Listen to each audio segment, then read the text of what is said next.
యేసు అంటే జీవితాలను మార్చేవాడు. యేసుక్రీస్తు పాపములు క్షమించేవాడు.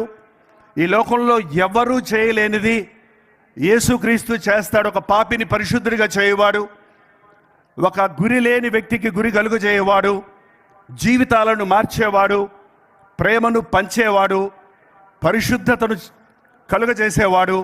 అన్నిటికంటే మించి మన అందరం ఆశించే ముక్తి, మరణించిన తరువాత ఉన్న శాశ్వత జీవితం గురించి మనం చాలాసార్లు ఆలోచించము. కానీ ఈ లోకంలో మరణించిన తరువాత నిజమైన జీవితం మనకు ప్రారంభమవుతుంది. మన్నైనది వెనుకటి వల్లే మంటికి చేరుతుంది, ఆత్మ దాన్ని దయచేసిన దేవుని ఎద్దుకు వెళుతుంది. కాబట్టి యేసుక్రీస్తు మరణాన్ని జయించాడు కనుక క్రీస్తునందున్న వాడికి మరణం లేదని, నేనే మార్గమును జీవమును సత్యమునై ఉన్నాను, నా ద్వారా తప్ప ఎవరునూ పరలోకం వెళ్ళలేరన్న ప్రభు మాటను నమ్మితే మన పాపములు క్షమించబడినప్పుడు